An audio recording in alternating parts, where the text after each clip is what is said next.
So if you have a cold and flu-like symptom, you notice that the symptoms are mucus, expectorating mucus. You got mucus coming out of your sinuses, you got mucus coming out of your mouth, you probably have mucus in the stools. Some people get chills and fevers and things like that. When you look at the symptomology of a cold and flu-like symptom, it is detoxification symptoms. Same ones exactly. And that's because you didn't catch anything. I mean, you can bring in bacteria. You can have excessive growth of bacteria. You can have viral loads coming into the body. As a rule, the body lives with those things, but it can trip into a detoxification. I was raised in the snow, so my parents used to say, don't go out in the cold, you'll catch a cold. They didn't say the reason because they didn't know. They thought there was bacteria, but bacteria doesn't create colds and flu-like symptoms. Bacteria is only sewage eaters. They break down chemistry. And that's what they're for. There's bacteria for iron. There's bacteria for every chemistry out there. For every fruit and vegetable, there's a different bacteria for everything out there. And that's what seats in your body is bacteria for the type of food you're eating. They don't cause these symptoms. The food you eat do, though. The foods you eat, some of them are very mucus forming. And you notice that bronchitis, you notice that pneumonia, colds and flus, you can go right down the line. Even when you start detoxifying the body, what do you see coming out? Mucus, mucus, mucus, and different colors, which is different levels. You have your acute, your subacute, your chronic and degenerative levels in the lymph system as you would anywhere else. This system that you're seeing dealing with all this mucus is the lymphatic system.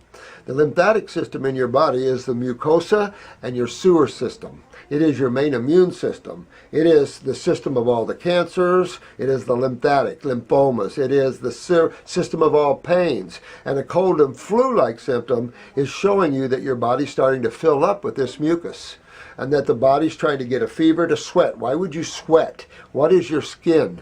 Medical doctors forgot what your skin is. It's your largest eliminative organ, number one, referenced as the third kidney. Your other two kidneys filter the sewer system from the right side and the left side of your body respectively. Right kidney, left kidney.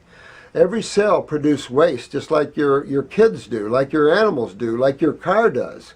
And the blood doesn't deal with waste. The blood deals with nutrition. Your lymphatic system deals with waste. But we love milks and crap like that, and no one ever told us the truth. I'm raised farm boy. I'm raised a lot of milk. I had cold and flus. I had styes in my eyes. I had all types of mucousy lymphatic problems. That's all tumors are too, lymphatic problems. Tumors are just pockets of fluid.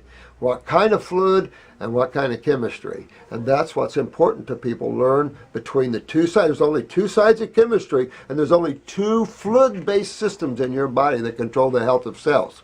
So a cold and flu-like symptom is a cleansing that the body has to go through. When you reach a certain level of fullness, your body's going to try to eliminate. When you go to antibiotics and you go to the medical doctors, they stop it.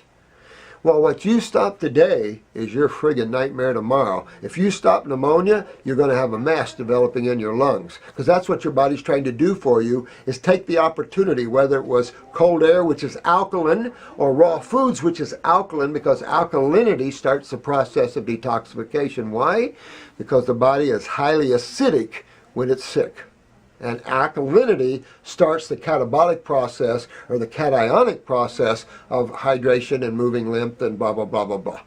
And that's essential. So what should people do then if they have a cold? Promote it even more. Promote it even more. Take teas to promote kidney function, lymphatic teas if you want to move the lymph system, and let your body go on a fruit diet and let your body clean this out. You'll smell better, taste better, hear better, and see better if you let it happen. If not, then that's your glaucomas of the future, that's your macular Ds of the future, that's your olfactories where you lost your sense of smell, your sense of taste. The average person doesn't know what taste is anymore.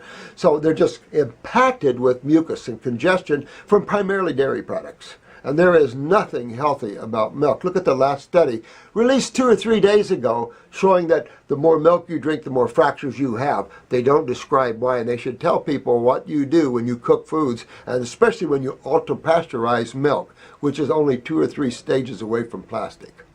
And we like that. And that is so mucus forming. Your body hates that so bad that your mucosa immediately produces mucus just before you're bringing it to your mouth, because the body knows that it is a foreign protein of not harmonious nature of the human body. Mm-hmm. So if you got a cold and flu, you better enjoy it and thank God you got it. And man doesn't know how to do that. People don't die from cold and flus. They die from the treatment of them.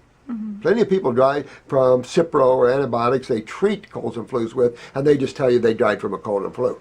Oh, there's a lot of nasty corruption out there. Bad stuff.